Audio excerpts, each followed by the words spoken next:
Okay, ang nangyari naman dun sa last line item, deposit of same company credit to some account. So, ang entry made na ginawa ni Bangko ay debit cash, credit, checking account, some company na 300,000 pesos. Pero kasi, yan ay deposit ni Sim. So, dapat hindi kay Sam yan na credit.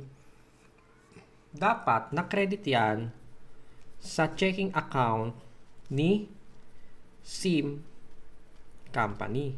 300,000. Therefore, ang adjusting entry di Bangko para dun sa last line item ay debit checking account Sam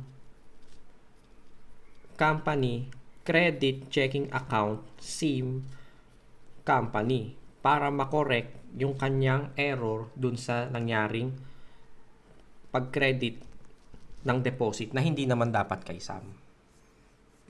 Okay, so nagawa na natin yung mga adjusting entries. And yung mga journal entry or yung mga adjusting journal entry na may account na checking account Sam Company, lahat yan ay gagamitin natin sa paggawa ng bank reconciliation statement. So, gagawa na tayo ng bank reconciliation statement.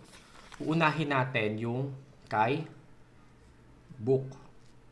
So, dito na lang, kay book. Gagawa na tayo ng bank reconciliation statement. So, uunahin natin yung heading. Some company bank reconciliation statement for the month of December 2020.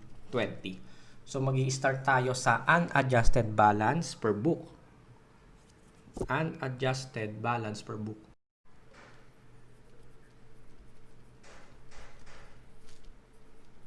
Unadjusted balance per book. Yun ay 2.7 million. Then, ano yung mga i-add natin? I-add natin yung credit memo. Credit memo, hanap tayo ng mga credit memo dito. Ito hindi debit memo to, hindi to kasama. Mamaya pa yan. Ito, credit memo, 940,000. Proceeds of bank loan. Proceeds of loan, 940,000.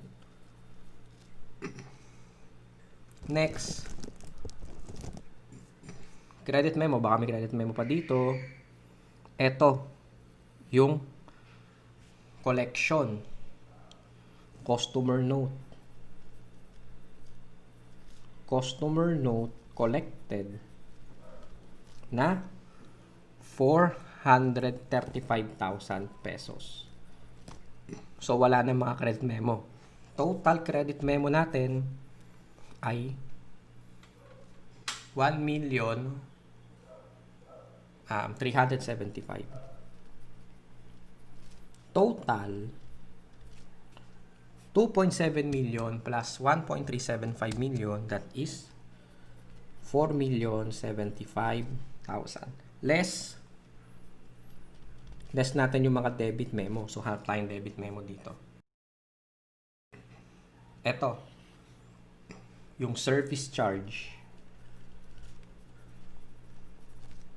na 10,000.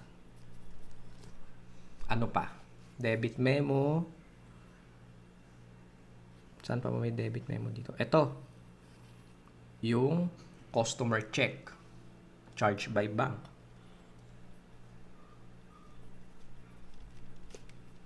Customer check charge. So, yan na lang muna ang ating line item para dyan. So, debit memo, wala na. Yun lang, dalawa lang din. Total debit memo natin ay 60,000 pesos. Adjusted balance per bank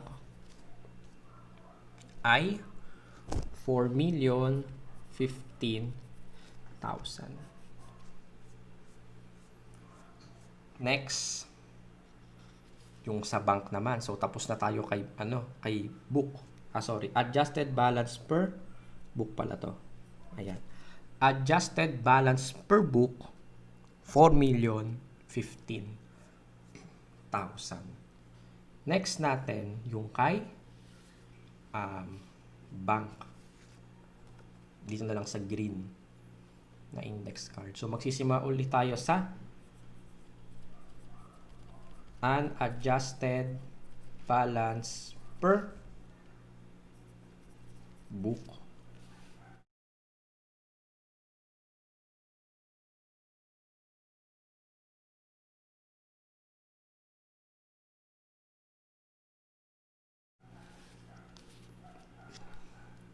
₱4,000,000.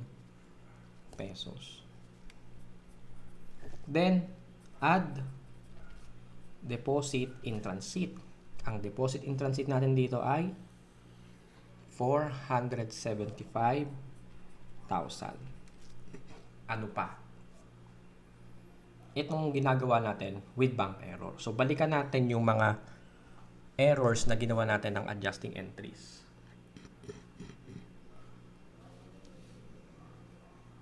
Ito yun. Lahat ng adjusting entries na may credit na checking account to some company, isasama natin yan dito.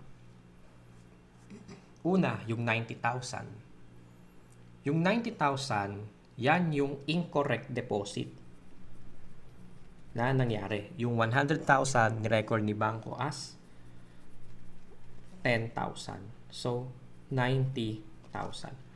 Ito, add siya. Ito pang isa, yung 150,000. Yung 150,000 naman na to, yan yung check of SIM charge to some. So, yung check of SIM charge to some na 150,000.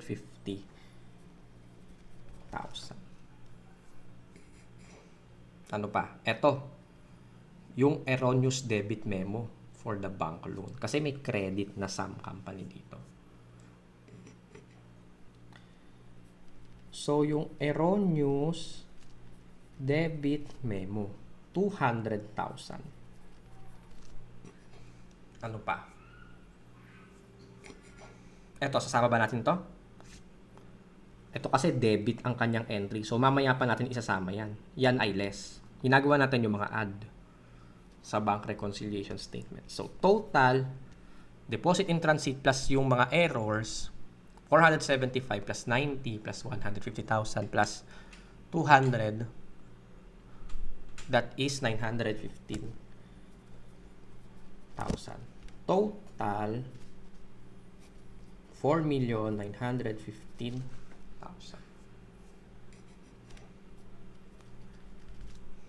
Less, ano pa yung less nito? Outstanding checks. Outstanding checks natin ay 600,000. Ano pa? Yung mga error, balikan natin yung error. Baka meron ditong for deduction ang treatment. Ito, isasama natin to dito sa less na section. Itong debit, checking account, some company, 300,000. So, itong 300,000 na to, yan yung deposit, ano yun? Deposit of SIM credited to some na 300,000.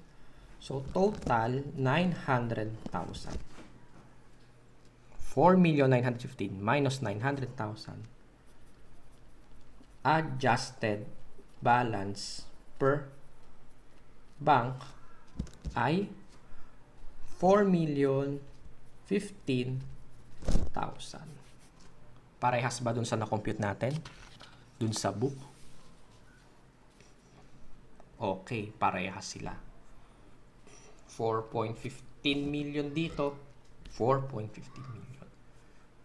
balanse ang ating bank reconciliation statement.